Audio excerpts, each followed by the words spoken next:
Ada pensiunan nenek-nenek kalau tanggal 5 pergi ke kantor pos terima gaji.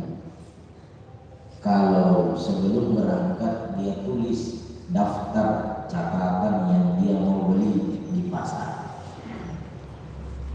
Mau beli beras, gula pasir, minyak goreng, mentega, ikan, sayur dan sebagainya. Tetapi setelah terima gaji, masuk di pasar Pak Bola, capunasan nengaran dia, nalupinasan dia, sangga apa nengaran, Pak Bola tanpa nengaran, sangi foto-foto nali, capu gajina, capu alin dia itu. Artinya betapa banyak kita ini cita-cita kadang-kala ke kanan, kenyataan ternyata ke kiri. Begitu juga kita dalam menjalani hari-hari bulan suci Ramadan ini babak-babak penentuan sesungguhnya apakah kita terkategori sebagai hamba Allah yang layak menyandang gelar ketakwaan atau tidak.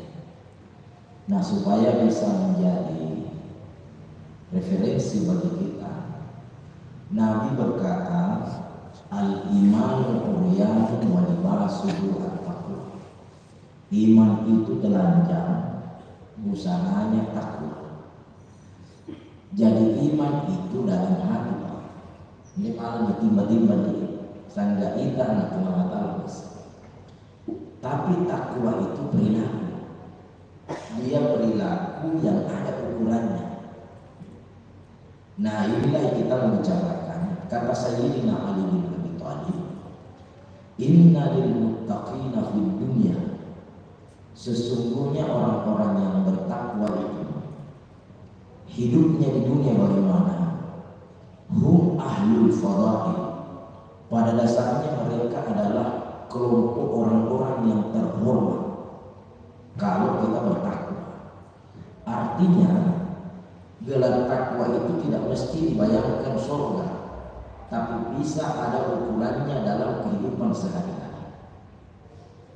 Nah, yang pertama kata Sayyidina Ali bin Abi Thalib, orang takwa itu ukurannya adalah mantiquhu shawab, ucapannya tidak pernah dusta. Marilah kita ukur hari ini. Dalam 24 hari terakhir kita menjalani Ramadan, masih adakah dusta yang kita lakukan?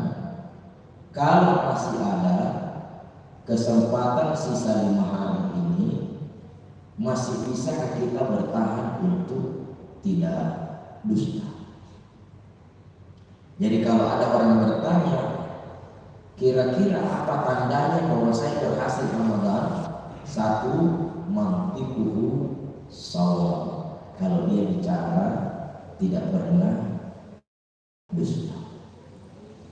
Ini bicara dusta, bicara kejujuran adalah cerita lama yang hampir setengah mati kita buktikan hari ini.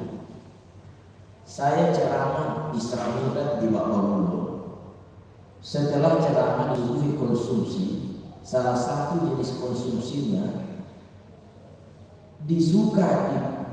terkenal di masa lalu, tapi sekarang hanya tinggal cerita mungkin.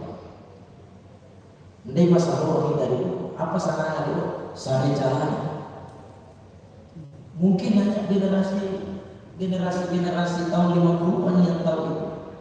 Kalaupun ada hari ini, sangat cerita, sulit dibuktikan. Saya tanya di Majapahit, saya tanya apa makanan yang kira-kira tori pirang bumi noloki nande tapi ite sacok tandang noloki sangat nama Ustaz Arya. Begitu juga kejujuran, Pak. Kalau hari ini kita bicara kejujuran, enak dicerita, tapi membuktikannya itu setengah mati berkali-kali. Maka pertanyaannya adalah, bisakah kejujuran itu dipraktekkan kembali? Jawabannya pasti ada orang berkata, mau para universitas Pak kalah simak tuh betul-betul. Tetapi kalau kita telusuri lebih jauh fitrah manusia, betapapun seseorang itu pembohong, dia tidak mau dibohongi. Nah sekarang kita ulangi, bisakah itu dilakukan?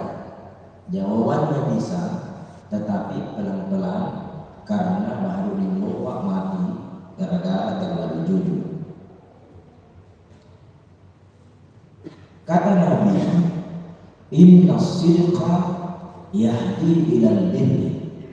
Yang namanya jujur itu mengantar kita kepada kebaikan. Wa innal birra yahdi ilal jannah. Yang namanya kebaikan mengantar kita kepada surga. Sekarang pertanyaannya, dari mana memulai? Karena ini barang perlu kita terapkan, tetapi tidak mudah diterapkan hari ini. Dari mana memulai? Dari kehidupan keluarga kita masing-masing. Begini Pak, saya pernah 2018 ke Mengelola Sakaya. Saya berjumpa dengan 3 orang imam masjid, semuanya satu satu. Dalam bincang-bincang karena acaranya tidak begitu cepat dimulai, saya katakan dia meluk betul yang dimati Pak, tapi datang tersinggung. Nama boleh silakan. Saya tanya, Pak, kenapa itu orang kaya jago sekali kasih ilmu kepalanya? Dia jawab bahwa sebenarnya itu ada doanya dan pasti Anda tahu. Saya bilang, apa doanya? Dia jawab, Rabbana atina fid dunya hasanah dan sebagainya. Seketika saya ketawa, apa penawar? Dia mau tulis masalah yang tadi berdoa. Sebab kecuali dia musyarat dia bisa Rabbana atina tapi doanya. Saya tanya, Bapak terima dari mana? Nama nenek moyang kami pergi berguru 1-2 orang ke Imam Lapid. Karena orang jauh, tidak lama berguru, tidak lama mengaji, pulang sangka apa namanya Imam Lapid baca nikmati Rabbana atina fid dunya hasanah, jaga kampungmu, jaga pemboyang-boyanganmu, jaga aturan yang boleh dipakai. Dan dia katakan, tidak namanya sosok di nenek-nenek dari dalam bumi. Tak keluar pendidikannya apa? Andai dua sosok itu. Nah, apa buktinya? Saya tanya kepada salah seorang cucu yang memiliki ilmu salib macam ini. Saya katakan, kira-kira uang mau nama tahu apa papugau kaminan masahur Allah imanapio nama ada dia jangan dusta randa seperti dan itu artinya Pak Imam Lapeo itu mampu membangun 17 masjid sampai ke Pasangkayu, bahkan ada satu masjid menyeberang ke Kabupaten Bogor namanya Masjid Desa Lembasada. Itu Lembasada Imam Lapeo kasih nama, sesungguhnya namanya Lembah Syahadat. Itu sampai ke sana. Nah, kaitannya dengan ibadah kita, apa yang terjadi? Kita bicara soal orang yang punya doa mustajab. Kalau kita bicara orang dulu, mungkin hari ini banyak generasi kita, mungkin juga termasuk kita, yang jauh lebih banyak dihafal doa daripada orang dulu. Orang dulu bismillah jadi, Fatihah jadi, kumpai pun jadi. Hitam. Bisa pula betul baca ayatul kursi aja belum jadi. Di mana masalahnya? Karena dari mulutmu engkau berdoa, tapi dari mulutmu juga engkau berdusta. Nah, ini Pak ukuran kita. Dari mana memulainya? Dari rumah tangga. Kenapa? Kalau bangunan rumah tangga diperbaiki dengan sebaik-baiknya, maka ukurannya adalah ditandai dengan tidak adanya orang yang saling berdusta dalam kehidupan rumah tangga. Tidak ada lagi suami dusta sama istri, atau istri dusta sama suami, menantu dusta sama mertua, mertua dusta sama menantu, anak dusta sama bapak, bapak dusta sama anak, masyarakat dusta sama pengurus masjid, pengurus masjid dusta sama masyarakat, rakyat dusta sama pemimpin, atau pemimpin dusta sama rakyat. Itu sebabnya Nabi berkata, khiyaru a'immatikum, sebaik-baik pemerintahan kalian itu bagaimana? Tuhibbunahum wa yuhibbunakum, kalian cinta mereka dan mereka juga cinta kalian. Tusallunahum wa yusallunakum, kalian doakan mereka, mereka juga doakan kalian. Wasyiraru a'immatikum, seburuk-buruknya pemimpin siapa itu? Tal'anunahum wa yal'anunakum, kalian melaknat mereka dan mereka juga melaknat kalian. Nah, adakah istri yang dusta sama suami? Ada. Siapa mereka?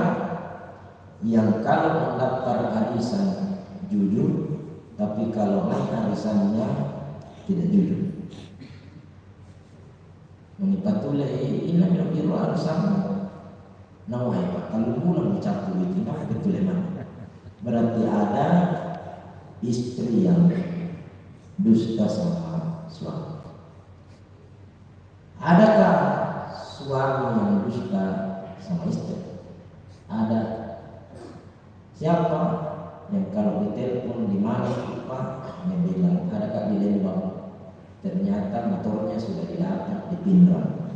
Berarti lewat di Lembang, bukan lagi Lembang Majene, tapi Lembang di Pindrang. Berarti ada suami yang dusta sama istri. Dan dusta itu selalu tidak satu lapis, selalu dua lapis, selalu tiga lapis. Mana buktinya? Kalau ada anak-anak ditanya, nama mula, nama masang bayar subuh di masjid. Nama bapak nama betul dia saya di masjid. Nama bapak mohon mengartinya. Bagaimana? Satu dusta. Lalu tiba di masjid ditanya ibu-ibu, mana bapak mana? Dia bilang sakit ibu Haji. Sampai di pasar sebentar ketemu istrinya, apa nak karya berani makan-makan dengan bapak? No, ini bisa. Ada kalau gue yang betul. Nah betul ya. Nama ibu Haji, mengalir. Apa jawaban suami? Nama ini mengalir tidak diomongin tapi maju saja. Dua lapis.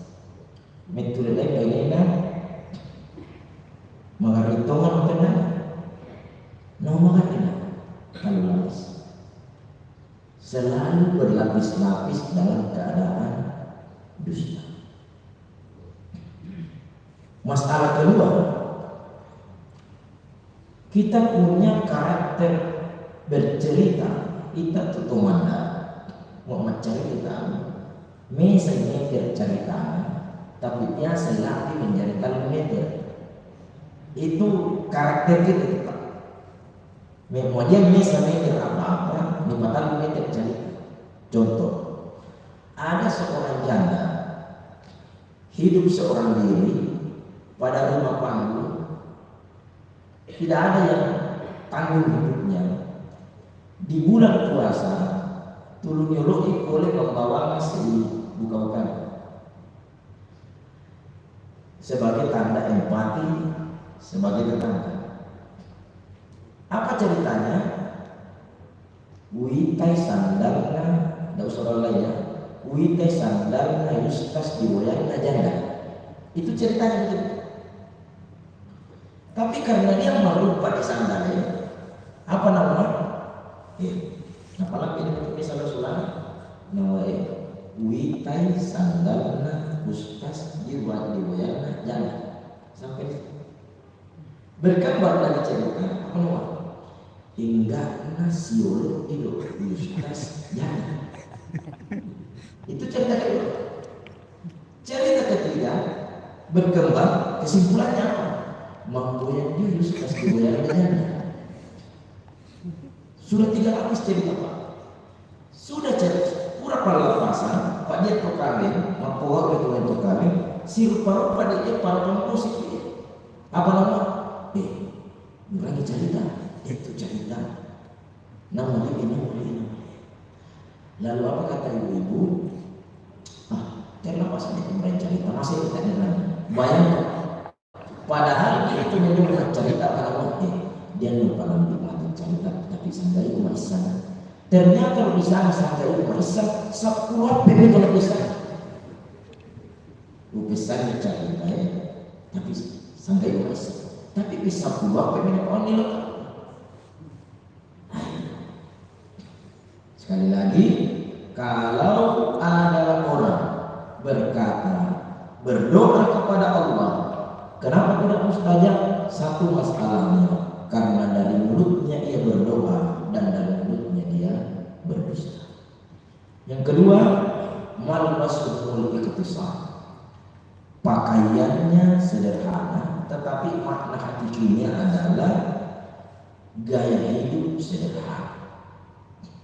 Gaya hidup sederhana. 2 ukurannya gaya hidup sederhana. Tidak boros, tidak gengsi. Apa yang maksud tidak boros, tidak gengsi? Kalau kita pakai ukuran sederhana dalam Ramadan ini, kan kita itu makan tidak terlalu banyak durasinya. Mestinya ukurannya tidak sedikit pengeluaran. Tapi ternyata kenyataannya Ramadan ini kadang-kadang sekian kali lipat pengeluaran daripada di luar Ramadan. Kenapa bisa? Karena kita berada pada posisi kelompok masyarakat berpuasa tapi boros. Mengapa? Lainnya kuelo anaknya, hamakna, bayinya, muanina, iparna, buat bisa. Satu kali makan, tapar akhirnya tidak bisa. Karena itu budaya boros. Yang kedua, gengsi. Yang menghambat kita hidup ini adalah gengsi. Saya bertanya Pak, kalau kita ke pengantin jam 10 akan nikah, siapa yang paling terlambat ditunggu? Tuannya atau tuannya? Tuannya, perempuan. Kalau ditanya, apa nama saya punya beda? Nama pusing, tidak bisa baju apa berpakai. Padahal tamu nama ada bajunya sambil makan pakai itu kan. Kenapa bisa? Ni patiroy, ya dek mau bayar rumah. Jawabannya nama pakai apa? Minus sama dulu. Ini penyakit gengsi Pak. Kalau ini yang kena, mau apa sebenarnya? Tak pusing aku ngomong boya-boya mengapa kamu paksa suamimu untuk selalu belanja, padahal dari 3 isi lemarinya lebih dari separuh dapat yang lunas. Ini penyakit. Dan kalau ada orang berkata apa ukurannya takwa, salah satunya adalah perbaiki gaya hidup saya. Yang ketiga, kata Sayyidina Ali bin Abi Thalib, masyuhum tawadu. Masyuhum tawadu, perilakunya menunjukkan ketawaduan. Apa itu perilaku menunjukkan ketawaduan? Tawadu itu artinya menempatkan sesuatu pada tempatnya. Wada'a syai'u fi mawadhi'i. Ada kita punya rumus, di atas kebenaran ada kepatutan. Tongani tapi belum tentu sitinaya. Itu lihat, di atas kebenaran ada kepatutan. Contoh,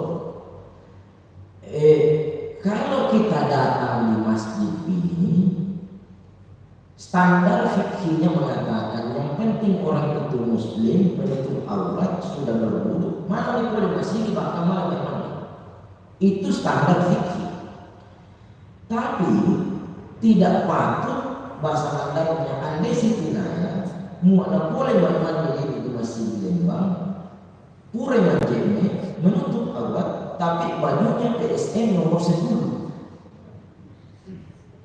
Bagi saya kira orang di Lembang ini akan berkata, apa nak dirutin di tahu lagi mandi mewayu PSN nomor 10. Padahal secara fikih tidak salah. Kenapa? Ini yang dimaksud dengan di atas kebenaran ada kepatutan. Paru baik, tetapi ini sebenarnya yang kuat. Contoh, di dalam tradisi orang Kaili, kalau ada orang taruhlah dia sebut kepala ketua RT, kepala desa, kepala dusun, imam, camat, bagi mereka naposama itu yang dia tongore orang itu nalamba melalui di kampung bicara dengan putih pakai celana putih. Bagi mereka ini merusak tanaman. Hendak mau dicari macam tanaman ini. Kenapa? Karena itu bukan standar kebenaran. Tetapi tidak patut kalau orang-orang yang sudah dianggap sebagai orang terhormat justru berperilaku tidak terhormat. Contoh ketiga, secara fikih hukumnya main domino itu kan boleh, tidak berdosa, tidak berpahala. Lomba juga tidak boleh. Tapi tidak enak didengar kalau ada pengumuman lomba, ada pun yang juara satu lomba domino adalah Imam Masjid Nurul Mahmud Lembang. Andai macam orang ini, kenapa bisa? Kepatutan itu. Kepatutan. Maka 3 rumus ini ibu bapak sekalian, rumus kejujuran, perbaiki gaya hidup, dan kita bicara soal perilaku kehidupan sehari-hari. 3 ukuran ini sudah bisa menjadi cara kita untuk mengukur sukses tidaknya kita menjalani hari-hari di dalam bulan suci Ramadan. Saya kira ini saja renungan-renungan subuh kita. Mudah-mudahan dapat mengantar kita untuk semakin menata dan memperbaiki, mendisiplinkan diri kita di dalam mengakhiri babak-babak perjalanan dari bulan suci Ramadan ini. Lebih dan kurangnya mohon dimaafkan. Hadanallahu li wa